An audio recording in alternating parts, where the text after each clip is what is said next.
கிறிஸ்துவுக்குள் பிரியமானவர்களே, பாடுகளின் மத்தியில் என்ன செய்வதென்று தெரியாத நாம் ஆண்டவர்கிட்ட ஜெபித்தோம்னா அவர் நிச்சயமாக நமக்கு ஞானத்தை கொடுப்பாருன்னு சொல்லி நேற்று தினத்தில் பார்த்தோம்.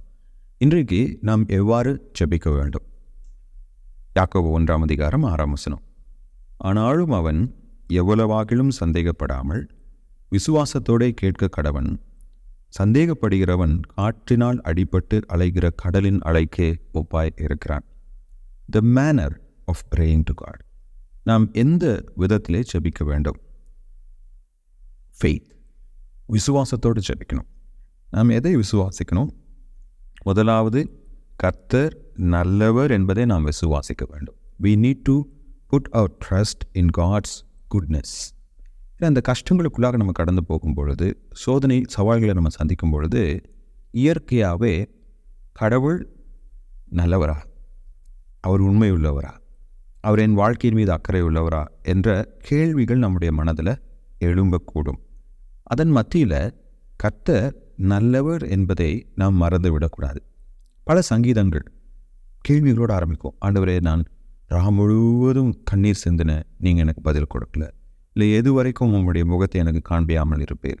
இப்படி கேள்விகளோடு அவங்க ஆரம்பித்தாலும் அந்த ஒவ்வொரு சங்கீதமும் ஆழ்ந்த விசுவாசத்தை வெளிப்படுத்தும் சங்கீதங்களாக நிறைவு பெறும். நம்முடைய வாழ்க்கையிலையும் நம்ம கடவுளை சந்தேகிக்கவே கூடாது. ஏன்னா அவர் நல்லவர்.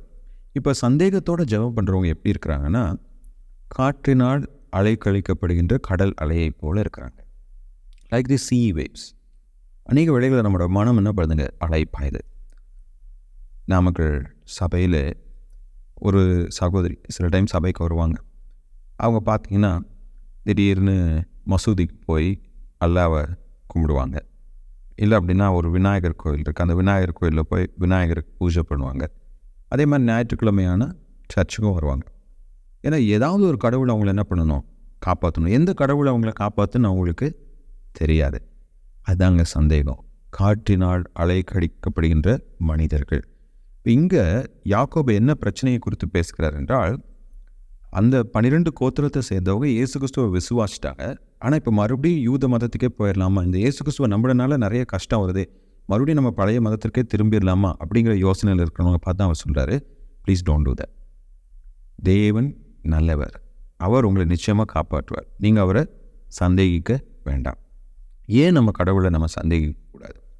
ஏன்னா சந்தேகமும் விசுவாசமும் ஒன்றாக பயணிக்க முடியாது. கடவுளை கேள்வி கேட்கக்கூடாது என்று யாக்கோபு இங்கே சொல்ல கிடையாது. ஏன்னா வேதத்தில் நிறைய பேர் கடவுளத்தில் கேள்வி கேட்டிருக்காங்க. ஏன் ஆண்டவரே, எதற்காக ஆண்டவரே, ஏன் இப்படி நடக்குதுன்னு சொல்லி கேள்வி கேட்டிருக்காங்க. கேள்வி கேட்கவில்லை என்றால் நமக்கு பதில் கிடைக்க போவது கிடையாது. அதனால தான் யாக்கோபு சொல்கிறார், நீங்கள் குறைவுள்ளவர்களாக இருக்கிறதுனால நீங்கள் கடவுள்கிட்ட நீங்கள் கேள்வி கேளுங்க. நீங்கள் கேட்கின்ற மூடத்தனமான கேள்விகளுக்கு கூட கடவுள் பதில் கொடுப்பார். ஏன்னா உங்களுக்கு ஞானம் தேவை. கேள்வி கேட்கறது தவறு கிடையாது. சந்தேகம்ங்கிறது கடவுளை விட்டு விலகி போதல், கடவுளால் இதை செய்ய முடியாதுங்கிற ஒரு நினைவு. நம்முடைய சந்தேகத்தை நம்ம எப்படி வெளிப்படுத்துகிறோம்? பல வேளைகளிலே நம்முடைய வார்த்தைகள் மூலமாக. எப்போ பார்த்தாலும் ஏற்கனவே நடந்தது குறித்து குறை, இல்லை என்றால் நடக்க போகிறத குறித்த கவலை, இது நம்முடைய சந்தேகத்தை வெளிப்படுத்துது. அப்புறம் கடவுளுடைய வசனத்துக்கு நம்ம கீழ்ப்படியாத போது நம்முடைய சந்தேகத்தை நம்ம வெளிப்படுத்துகிறோம். வேத வசனம் என்ன சொல்லுதுன்னு தெரியும், இந்த சூழ்நிலையில் நான் என்ன செய்ய வேண்டும் என்று கடவுள் விரும்புகிறார் என்று நமக்கு தெரியும், ஆனால் அதை நம்ம செய்யாமல் இருக்கிறது. ஆனால் எனக்கு அன்பானவர்களே, மெய்யான விசுவாசம் என்பது பாடுகளின் மத்தியிலே கர்த்தரை பற்றி கொள்ளும். ஒரு முறை எனக்கு நன்றாக அறிந்த ஒரு போதகருடைய மனைவி எதிர்பாராத விதமாக இறந்து விட்டார். யாராலையும் அதை ஜீர்ணிக்கவே முடியல. அந்த சகோதரியா இவ்வளோ சீக்கிரம் இறந்துட்டாங்களா அப்படின்னு சொல்லி வருத்தப்பட்டு இருந்தோம். இப்போ என்னுடைய அப்பா அவருக்கு ஃபோன் பண்ணி அவரை விசாரித்தார்.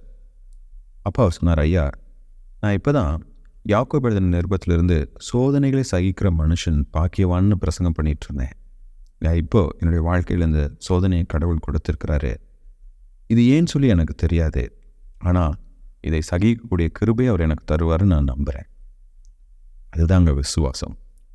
ஏன் எனக்கு இப்படி நடக்குது, ஏன் இந்த சூழ்நிலை எனக்கு தெரியாதுங்க. ஆனால் என்னுடைய வாழ்க்கையை நடத்துகிறவர் யார் என்று எனக்கு தெரியும். நான் அவரை பற்றி கொள்வேன். அவர் எல்லாவற்றையும் நன்மையாகவே செய்து முடிப்பார் என்ற விசுவாசம். இப்போ நம்ம எப்போ ஜெபம் பண்ணாலும் நாம் விரும்புகின்ற பதில் கிடைத்தாலும் கிடைக்காவிட்டாலும், சில வேளைகளில் நம்முடைய கேள்விகளுக்கு உடனடியாக பதில் கிடைத்தாலும் கிடைக்காமல் போனாலும், கர்த்தர் நல்லவர் என்பதை நாம் விசுவாசித்து அவரை பற்றி கொண்டு நாம் முன்னோக்கி செல்ல வேண்டும். அந்த கிருபையை தேவன் நமக்கு கொடுப்பாராக. ஆமென்.